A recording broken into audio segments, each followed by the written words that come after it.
Okay, so welcome to part 3 of bipolar disorder and the working musician. Okay, in the last episode, go back and watch 1 and 2 first, or this isn't going to make much sense.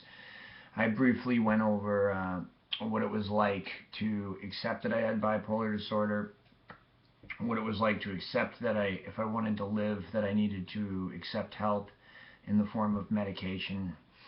And then in the last video, I gave an introduction of what happened when the medication stopped working, when it became toxic to my health. I went hypothyroid and had to once again reevaluate and approach this new disorder, or the disorder, from this new perspective of unmedicated, and what that was like, how hard it was to accept that I needed medication, then to adjust to the medication, both psychologically, emotionally, even spiritually, and as it relates to this video, these videos musically.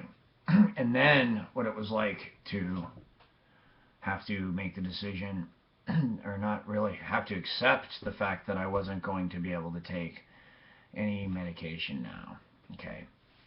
So anyway, where I left off last time, I was newly sober again. This was about 1.5 years ago. Let's see, today is Sunday, December 14th, 2014. So in January 20th, it will be 1.5 years from the time period. So I was getting sober again, and was now living life newly sober all over again, and without the aid of medication. And as far as bipolar disorder, I was depending upon a support group, okay, or various support groups, and the people around me that knew me who could help me at least identify when I was starting to display signs of mania.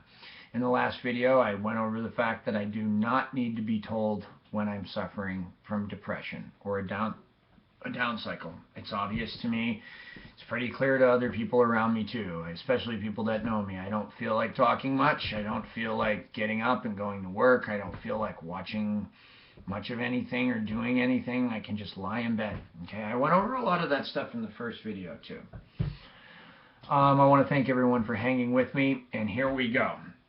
So this was around, let's see, so I got sober August 20th of 2013 again, last year, okay? Tough time, tough period, you know. In the last video I talked about what went on there, and here I am now with my friends. My friends are helping me now to identify symptoms of mania. I'm not liking it when they tell me, but I'm dealing with it. Without the awareness, I have no chance at all of curtailing any of the negative behavior, side effects, and thus consequences of BPD if I don't know that I'm doing it. Okay, so I now have people around me. I also have the experience of being on medication for a couple of years, so I know what the middle of the road looks like. At least I remember what it does. So now when I'm feeling manic, I'm really not enjoying myself anymore. I feel like I'm on a roller coaster. I can't get off, this kind of a feeling.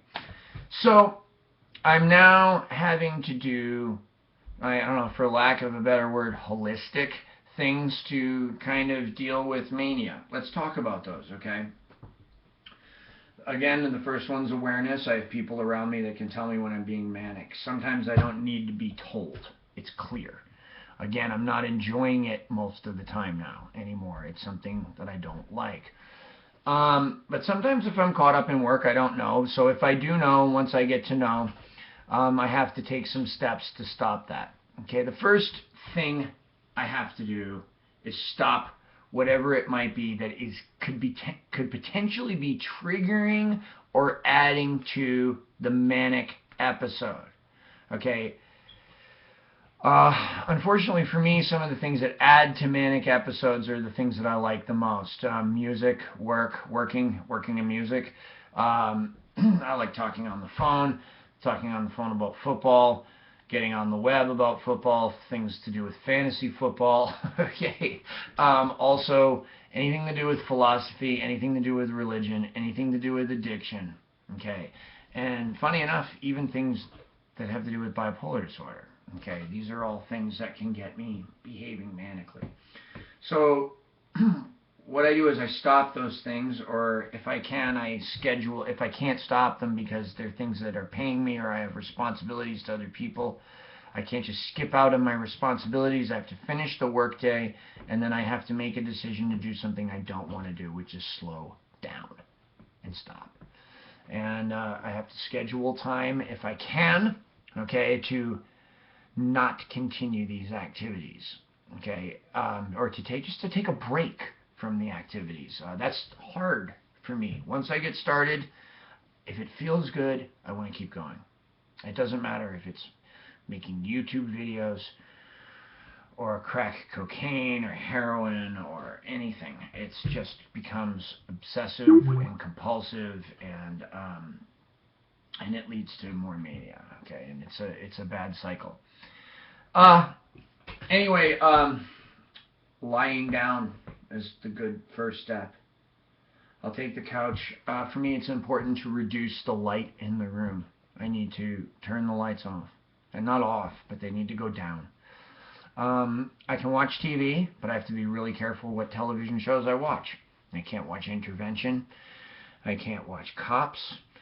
I can't watch Lockup or any of these prison shows. Anything that's going to remind me of negative things in the past, or is going to make me angry or overly emotional in any way, even if that's enthusiastic. Things about music, okay, can get me carried away. Things about religion, things about philosophy, things about, secret societies, this kind of stuff. This stuff can get me really going, and I gotta watch out for it.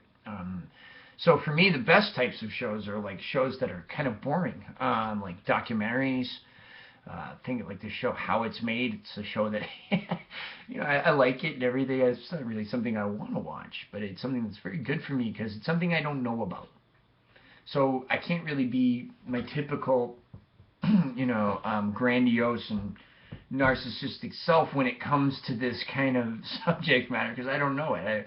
I don't know what components go into making a spark plug. Okay, so I'm learning. I'm taking in constantly, not putting out. That's important. The show is also slow moving. The music is predictable, and it's the same in every episode. That's important for me. I don't start analyzing the music.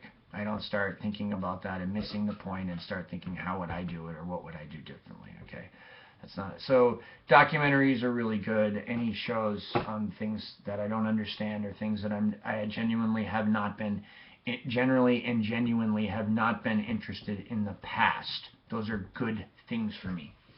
Anyway, that's step one. Step two. Step one is awareness. Step two is slowing down or stopping or scheduling a time to stop. And then lying down and then calming down. Step three is for me to eat food. Okay. I put on a lot of weight when I started taking Seroquel. Fortunately, I've been off that drug. It was no good for me. I was only on it for about 90 days.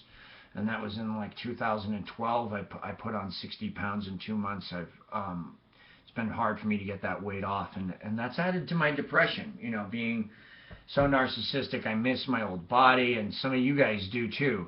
The irony is that you guys out there all told me I was too skinny. Now I put on some weight. Now y'all tell me I'm too fat. So I appreciate that. Not all of you, but those are the ones we remember, right? Because we punish ourselves. Okay.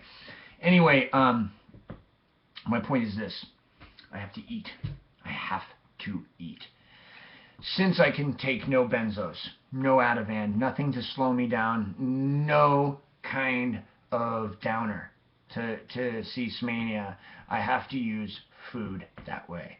That means the most effective foods are sometimes fattening, like stuff that's going to slow you down, starch, steak, stuff like that's really, really good for ending mania for me. It really slows me down, and it really makes me tired, and it helps. Limit the caffeine. It's very, very tough for me. I love coffee. I love energy drinks. You all know I love Red Bulls and Monsters and all that stuff. Love that stuff. I have to limit it. I don't have the option. It has to be something I look forward to having in the morning. And there's, plenty of mornings where, the mania is already kicking in and I don't need the caffeine. But I drink it anyway because I say, oh, well, it's in the morning. Nobody's perfect. No caffeine. Force myself to eat. Try to nap if possible.